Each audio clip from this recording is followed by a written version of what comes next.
Vi sitter här i väntan och spelar lite Dota och pushar på och smeker med motståndet vi leker. Vi sitter här i väntan och spelar lite Dota och springer runt och creepar och motståndet vi slipar. Vi sitter här i väntan och spelar lite Dota och pushar på och smeker med motståndet vi leker. Vi sitter här i väntan och spelar lite Dota och springer runt och creepar och motståndet vi slipar. Hey, ¿cómo están todos? Bienvenidos a su clase favorita, la clase del profesor Roberto, su youtuber favorito. ¿Qué tal, chicos? Espero que estén todos bien. Nuevamente bienvenidos a una actividad académica virtual con el profe Roberto, su youtuber favorito. Hoy vamos a estar hablando sobre la articulación del codo, ¿verdad? De manera general, sus características anatomorfológicas y funcionales. Y vamos a hablar un poco también sobre las implicaciones de carácter mecánico, ¿verdad?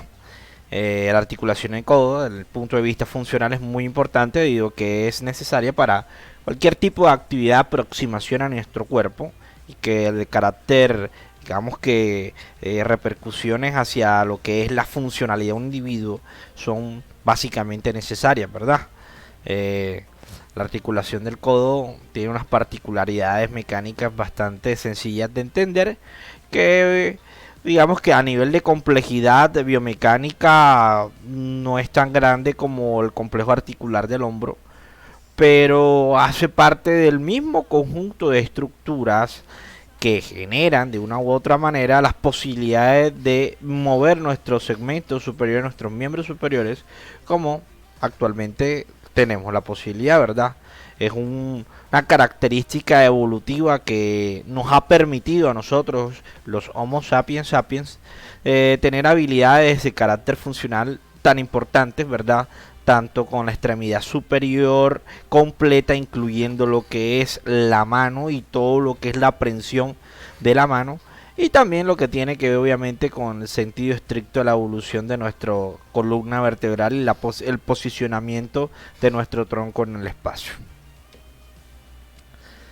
Entonces, básicamente, estaremos hablando sobre la articulación del codo o el complejo articular de codo, ¿verdad? De manera general podemos hablar que el complejo articular de codo está, digamos que relacionado con tres principales articulaciones, ¿verdad? Las articulaciones que se desarrollan a través de la unión del húmero, ¿verdad? Vamos a señalar aquí el húmero, ¿verdad? Con relación al radio y a la ulna, o normalmente como nosotros lo conocemos, cúbito, ¿verdad? Estas articulaciones que están acá, que normalmente son tres, están envueltas por una única cápsula articular y en conjunto participan en las tareas mecánicas de la articulación. La articulación húmero-radial, que une al húmero con la cabeza del radio. Aquí podemos ver el húmero y el radio. La articulación húmero-radial es esta que pueden observar, que está formada obviamente por lo que sería el cóndilo humeral, y en esto que observarán que sería la superficie articular de la extremidad superior del radio. También podemos hablar un poco sobre la articulación húmero-cubital, que básicamente de carácter funcional es muy importante, porque si hablamos de la superficie propiamente dicho de lo que es la extremidad inferior del húmero, la articulación húmero-ulnar o húmero cubital es la que más superficie, hagamos que en centímetros cúbicos, digamos que lleva, ¿verdad? Es la más grande en ese sentido, carácter mecánico. Digamos que el deslizamiento de lo que sería la tróclea con relación a la superficie superior de la extremidad superior, la cabeza del cúbito, con esta extremidad permite unos deslizamientos bastante importantes, ¿verdad? Que permiten la flexoextensión de estos huesos sobre estas superficies articulares, ¿verdad? Y finalmente estamos hablando también de la articulación radiocubital, que es la que básicamente relaciona las extremidades superiores o las regiones superiores del radio y del cúbito.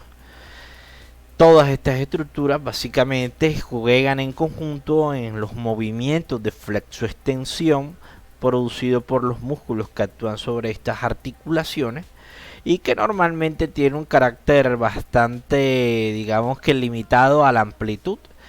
Por sus particularidades anatómicas pueden observar a continuación tanto del húmero como del cúbito y como del radio.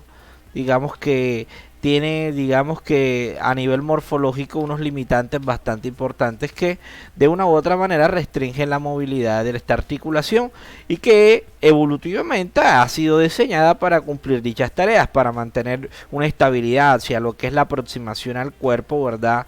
Hacia lo que es la flexión y a lo que es el empuje o la extensión relacionada directamente con el complejo articular de estas tres articulaciones en conjunto. Aquí pueden ver lo que es la extremidad inferior de lo que sería el húmero, donde podemos observar las estructuras que se relacionan directamente con la articulación propiamente dicho y los elementos periarticulares y los músculos, ¿verdad?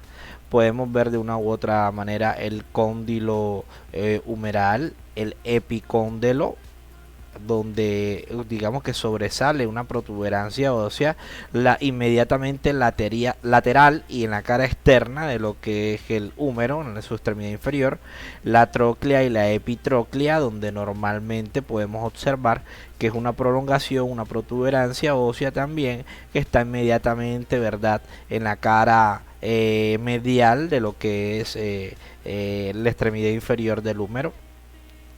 En estas estructuras se originan y se insertan varios músculos que tienen función tanto en la flexión como en la supinación y la pronación de la articulación de codo, ¿verdad? Aquí mismo pueden observar en esta imagen que se puede ver claramente unas zonas, digamos que rojizas, donde se originan de una u otra manera algunos músculos. En esta zona roja, que me gusta cómo está representada en la imagen, muestra básicamente toda la zona donde se está insertando al húmero el músculo braquial anterior, un músculo que tiene gran importancia tanto en la estabilización activa de la articulación de codo como de carácter dinámico en la flexión y también en la supinación como un músculo accesorio o un motor secundario, ¿verdad?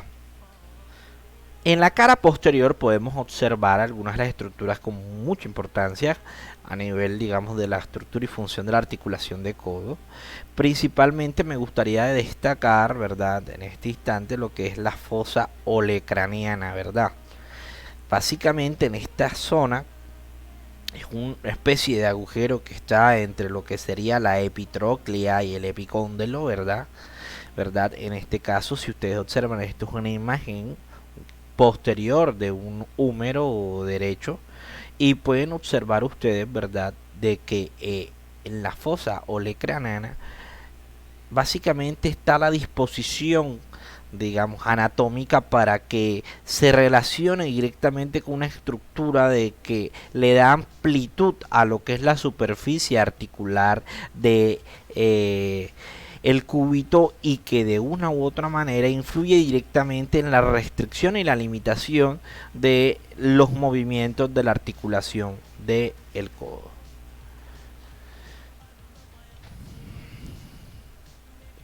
Esa estructura se llama el olecranon. El olecranon es, digamos que desde la parte superior del cúbito, una prominencia ósea bastante, digamos que simple de observar, fácil de observar, que básicamente tiene una función de bisagra con relación a lo que es la tróclea.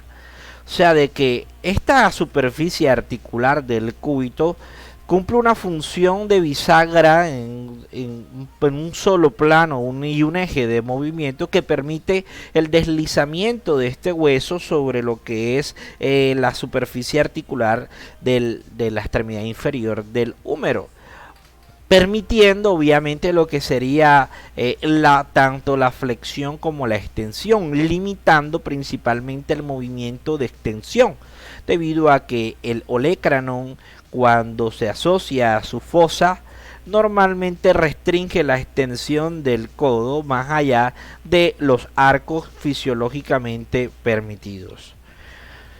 También podemos observar, entre otras estructuras o digamos que puntos anatómicos de referencia de nuestro cúbito, podemos observar el borde interóseo que se relaciona directamente con lo que es el radio. Podemos ver la tuberosidad, la escotadura radial en este segmento y la apófisis coronoide, ¿verdad? Todo esto que está acá, donde estoy señalando, es una superficie articular recubierta obviamente de lo que es el cartílago articular. El radio es un hueso situado en la cara externa de lo que sería el antebrazo, y tiene normalmente una pequeña curvatura hacia afuera, ¿verdad? Hacia la cara lateral externa. La superficie superior normalmente tiene una especie de concavidad, ¿verdad?, que se relaciona directamente con el cóndilo humeral y que normalmente permite obviamente los desplazamientos de flexión y extensión que sobrellevan este hueso con relación obviamente a lo que sería la naturaleza del movimiento articular de la articulación del codo. Podemos observar que su extremidad superior es mucho más angosta que la región inferior, que se asocia directamente con la articulación de muñeca, diferente o lo contrario que sucede en el cúbito, donde su extremidad superior es mucho más grande, ¿verdad?, de superficie inferior, que se relaciona con la articulación de muñeca. En esta imagen podemos observar básicamente las particularidades anatómicas del radio y que en sí permiten obviamente lo que sería el desplazamiento de esta estructura con relación al cóndilo humeral. En esta imagen podemos observar básicamente cómo se relacionan las superficies articulares tanto del húmero, ¿verdad?, el cóndilo y la tróclea, con relación a lo que sería, ¿verdad?, la superficie articular del radio y la superficie articular del cúbito, donde en esta estructura permite el deslizamiento sobre esta zona particular. Miren ustedes la curvatura que tiene la extremidad o la superficie articular del cúbito, que se relaciona de una manera directa con lo que es esta concavidad que está asociada a la tróclea, ¿verdad?, y el cóndilo humeral, como se asocia básicamente a lo que es la estructura de la superficie articular superior del radio. Estos huesos básicamente generan y permiten el desplazamiento en forma de bisagra de la articulación, permitiendo principalmente un desplazamiento hacia la flexión y hacia la extensión, ¿verdad? La bursa normalmente, muchas de las personas solamente la asocian al codo, sin embargo hay bursas en todas las articulaciones que son supremamente móviles, ¿verdad? Es básicamente un vaso, una especie de bolsa con un líquido, ¿verdad?, que reduce la fricción entre los elementos periarticulares y los segmentos móviles. En el codo es muy importante mencionarlo porque existe un gran número importante de situaciones o hábitos parafuncionales que sobrellevan alteraciones en la función de la bursa, que conllevan inflamaciones, ¿verdad?, que son observables simplemente y palpables, ¿verdad?, que causan mucho dolor y pueden generar incapacidad o limitaciones en la funcionalidad de la articulación, debido a que el dolor afecta directamente la actividad muscular, la producción de fuerza y la movilidad articular, lo que normalmente puede restringir de una u otra manera las tareas o las actividades que se pueden sobrellevar o se pueden llevar a cabo a través de la digamos que sintonización funcional y mecánica de lo que es la articulación o el complejo articular del codo. La cápsula articular normalmente es ya lo hemos hablado, una cápsula articular básicamente un tejido fibroso, rica en fibras de colágeno, que tiene la posibilidad de recubrir la superficie o los segmentos que se articulan en una articulación, valga la redundancia, y permite, entre otras cosas, ¿verdad?, darle una especie de estabilidad pasiva, ¿verdad?, uno de los estabilizadores pasivos que básicamente se preocupan por la integridad del punto de vista anatómico morfológico de la articulación. También permitiendo obviamente que dentro de la cápsula esté el líquido sinovial, que básicamente es el lubricante fundamental para el desplazamiento de las superficies articulares que se relacionan entre sí en una articulación, un complejo articular. En esta imagen podemos observar básicamente la cápsula articular, ¿verdad?, de la articulación de codo. Esta es una cara anterior de un codo derecho.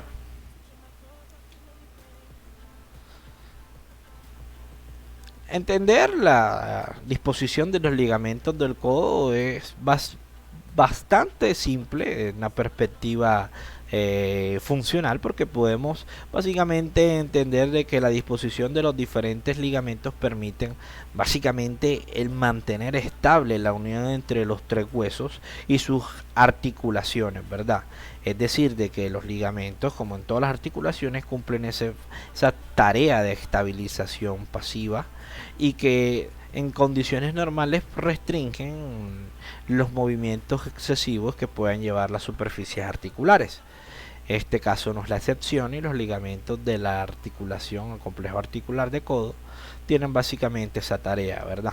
Mantener unidas las superficies articulares y de una u otra manera restringiendo los movimientos demasiado amplios o el desplazamiento, digamos, excesivo de las estructuras óseas que conforman la articulación.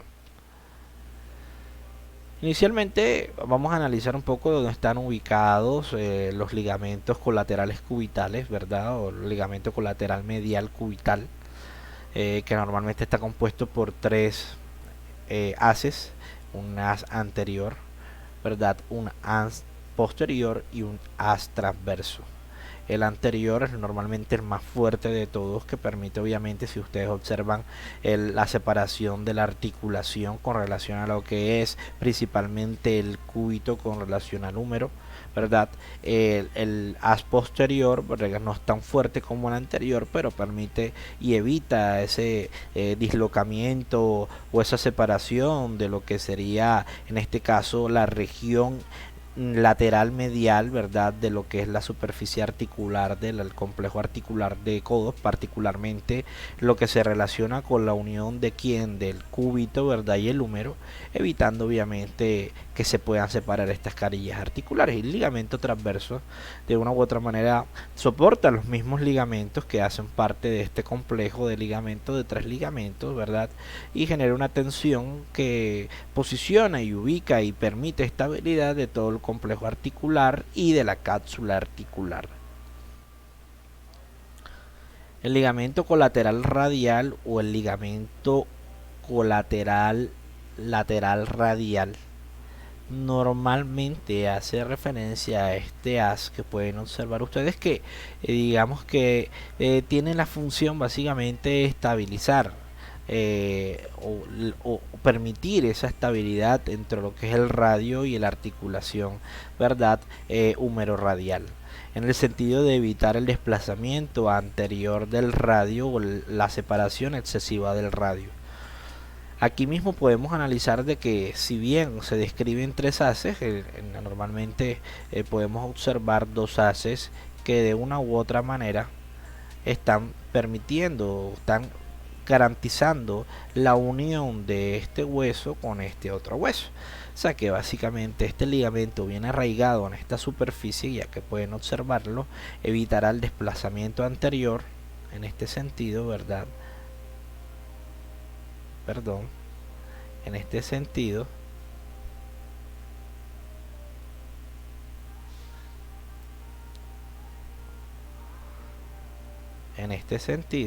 ¿verdad?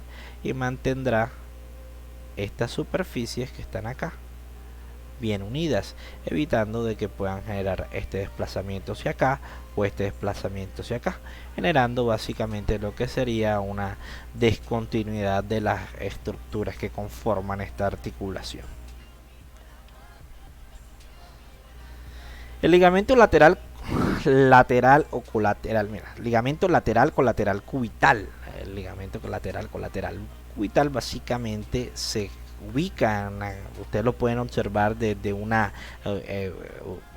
una observación lateral externo, ¿verdad?, no medial, ya que el medial encontramos el ligamento colateral cubital medial. Este es el ligamento colateral cubital lateral, que está en el borde externo, lateral externo, y que básicamente se relaciona directamente entre lo que sería, ¿verdad?, el húmero. Si estamos hablando de esta perspectiva externa, esta zona más bien se asocia al epicóndilo, ¿verdad? Y lo que pueden observar acá sería la estructura de quién, del cúbito, y permite la unión entre, digamos, o el mantenimiento de la posición, ¿verdad?, entre estas estructuras, básicamente la región, la zona externa del complejo articular del hombro, para evitar el desplazamiento principalmente del húmero, ¿verdad?, el dislocamiento o el movimiento demasiado exagerado de esta superficie articular, ¿verdad?, en el sentido lateral externo, ¿verdad?, evitando básicamente esto que estoy anotando en rojo, ¿verdad?, permitiendo la unión de estos segmentos. Cuando se genera tensión de una u otra manera, una especie de tracción, el ligamento básicamente empuja en esta zona, ¿verdad?, empuja de esta manera, permitiendo de una u otra manera el mantenimiento de la postura o de la posición del húmero con relación al cúbito, evitando el desplazamiento excesivo. El ligamento anular es un ligamento transverso que pueden observar ustedes aquí, ¿verdad?, y que evita básicamente el desplazamiento del radio en un sentido de una rotación propia de él cuando se realizan los movimientos de supinación. Principalmente en este sentido, él ajusta desde este segmento, lo fija y evita este desplazamiento hacia afuera.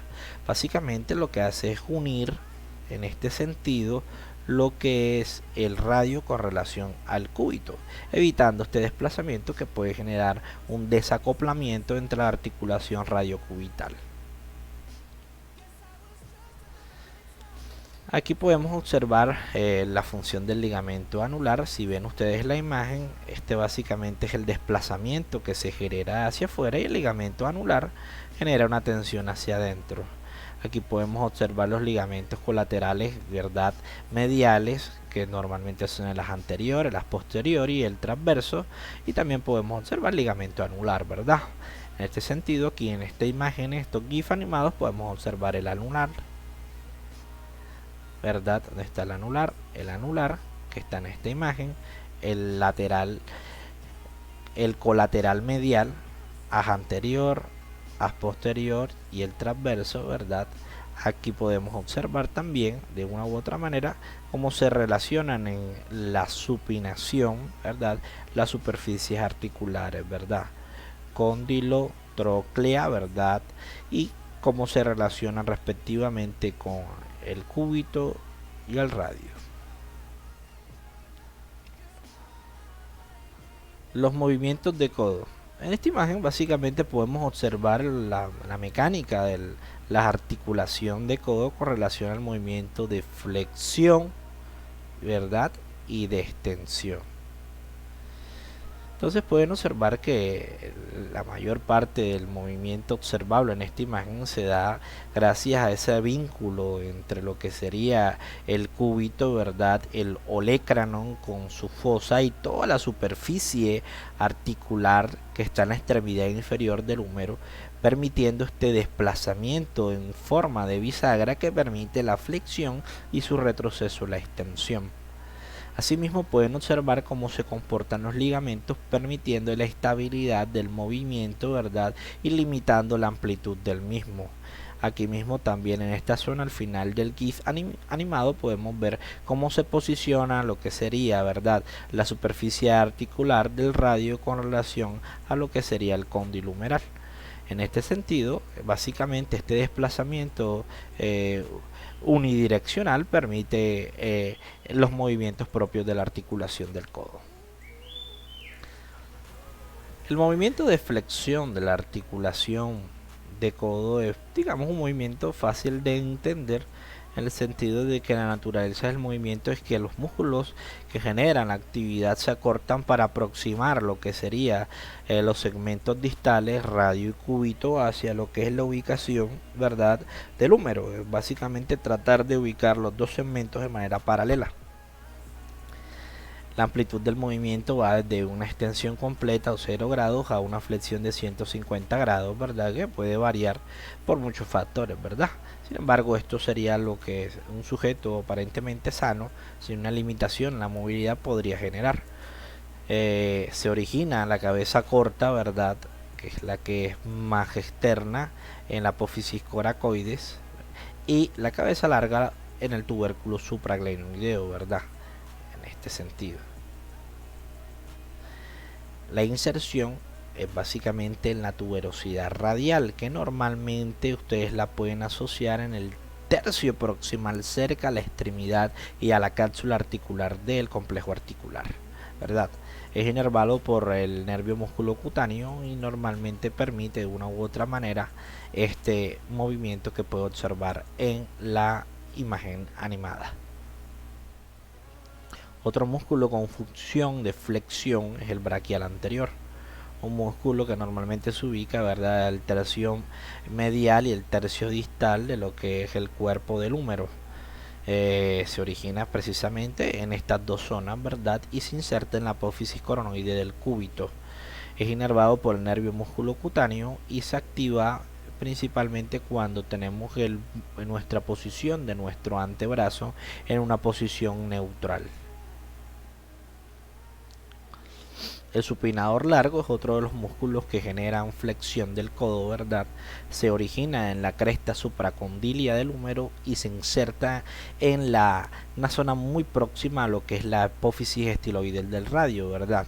Digamos que podríamos hacer de que casi al inicio de la apófisis. Es inervado por el nervio radial, sus raíces C5 y C6, y además de ser un músculo que genera flexión, ¿verdad?, es un supinador, aunque desde el punto de vista funcional el supinador largo flexiona con mayor ímpetu que su actividad hacia la supinación. La extensión del codo normalmente está empleada por un músculo que tiene tres extremidades, ¿verdad?, que sería el tríceps braquial. El tríceps braquial es un músculo que en términos de funcionalidad es rico en fibras musculares tipo 2, se hipertrofia y pero muy fácil al entrenamiento resistido debido a sus particularidades del punto de vista funcional, ¿verdad? Rico en fibras musculares tipo 2 que se hipertrofian fácil, generan mucha fuerza, sin embargo resisten poco la fatiga y de una u otra manera emplean normalmente un metabolismo anaeróbico. Sin embargo, en términos funcionales, esta particularidad es esencial para las tareas que cumple, ¿verdad? Son tareas normalmente de empujar o de digamos, alejar de estructuras, ¿verdad?, de nuestro cuerpo o básicamente cualquier objeto que se pueda estar relacionado directamente con lo que sería la funcionalidad del miembro superior. A diferencia del bíceps, que tiene menos fibras musculares tipo 2, más tipo 1, en proporción el tríceps puede generar de una u otra manera mayor cantidad de fuerza, ¿verdad?, porque evolutivamente digamos que se desarrolló esa particularidad hacia lo que es el empuje, el separamiento o el alejamiento de objetos de nuestro cuerpo. La cabeza larga se origina en la tuberosidad infraglenoidea de la escápula, la cabeza medial en la cara posterior del húmero y la cara lateral en la cara posterior del húmero también, ¿verdad?, bastante próximo a lo que sería el origen de la cabeza medial. Se insertan todos en el olecranon, en lo que es la protuberancia ósea o ese segmento articular del cúbito que permite de una u otra manera básicamente el desplazamiento de las articulaciones. En esa zona en particular vale la pena mencionar de que cuando se somete a un esfuerzo demasiado vigoroso y constante nuestros tríceps, ¿verdad?, el tendón de dicho tríceps normalmente hace que sufra todo, digamos, que esta estructura de la articulación, generando tendinopatías que normalmente son muy dolorosas y que generan, digo, una incapacidad hacia la que es la actividad de extensión, reduciendo la producción de la fuerza del mismo. Por eso de que el exceso de esfuerzo físico puede generar hasta desprendimientos de lo que es el tendón con relación al olecranon o una, digamos, ruptura del olecranon con relación a lo que es la articulación. Ya estamos hablando de casos extremos. La supinación normalmente es un movimiento, ¿verdad?, donde tenemos la oportunidad de mover, digamos, el radio, ¿verdad? De una manera externamente para mostrar lo que sería toda la cara anterior del antebrazo y toda la cara anterior de la mano. Prácticamente la palma de la mano mirando hacia arriba gracias a este desplazamiento que se da principalmente, ¿verdad? Con su relación de la articulación radiocubital, ¿verdad? Tanto en su proximidad superior o en su, digamos, articulación o enlace superior como en inferior o el más caudal. El supinador corto es el músculo que pueden observar acá en verde. Se origina en el epicóndilo y en el eje dorsal del cúbito y se inserta en el radio. Está inervado por el nervio radial de sus raíces C5 y C6 y permite básicamente este movimiento que va desde los 0 grados hasta los 80 grados, partiendo desde 0 grados, lo que sería una pronación completa. La pronación, bueno, vale la pena destacar que también los supinadores son también el bíceps braquial, ¿verdad? Y el supinador largo, que fueron músculos ya descritos anteriormente y que tienen gran importancia en este sentido de ayudar al supinador corto en lo que sería este desplazamiento de la mano. La pronación está dada principalmente por dos músculos, ¿verdad? El pronador redondo, que tiene dos puntos de origen. La cabeza humeral se origina en la epitróclea y en la cabeza cubital, básicamente en el cercano a lo que es la extremidad superior del cúbito, y se insertan, ¿verdad?, en el eje central y la cara lateral del radio, permitiendo el movimiento de pronación. ¿Qué es el movimiento de pronación, verdad? Lo contrario a la supinación, donde la idea del movimiento del antebrazo es que podamos mostrar, digamos, de manera anterior lo que es la superficie dorsal, la región posterior del antebrazo. Eso básicamente es el movimiento de pronación, que de una supinación completa se ejecuta en 80 grados, o sea, son 80 grados de pronación desde una supinación completa. Otro músculo que realiza esta misma tarea es el pronador cuadrado, que se inserta, origina en el cúbito, en el cuarto distal de la cara anterior, ¿verdad? Y se inserta en el eje central de la cara anterior del radio. Este músculo básicamente en la misma tarea, los dos trabajan en conjunto y permiten básicamente este desplazamiento de las articulaciones radiocubital, ¿verdad? Superior y radiocubital inferior. Es inervada por el nervio mediano y básicamente actúan en conjunto. Listo, chicos, con esto que básicamente quería hacer una introducción a lo que, una vista general de lo que es el complejo articular del hombro, los movimientos que se involucran, qué ligamentos están asociados al movimiento de esta articulación y sus importancias en el punto de vista funcional, ¿verdad? Haciendo un énfasis particular a, digamos que en este sentido básico de la mecánica articular de miembros superiores y permitiendo básicamente una introducción, una entrada al conjunto de aplicaciones dinámicas de los complejos articulares del miembro superior, llevando lo que sería el próximo tema, que sería la articulación de muñeca y toda la mecánica de la mano, que desde el punto de vista funcional es fundamental para sostener, digamos que una u otra medida, de una u otra medida, lo que son la funcionalidad del ser humano en su máximo esplendor, ¿verdad? Ya que nuestras manos, y con este pulgar que se opone a los 4 dedos, permiten todo tipo de tareas manuales que a nivel neurofisiológico y neuromecánico tienen gran repercusiones, digamos, funcionales. Espero que les haya gustado este videito y que podamos, digamos, seguir alimentando estas temáticas con su participación constante en los foros de preguntas y que podamos construir, digamos, un conocimiento bastante acertado, objetivo, que facilite su formación como fisioterapeutas. Un saludo para todos y espero que estén súper bien.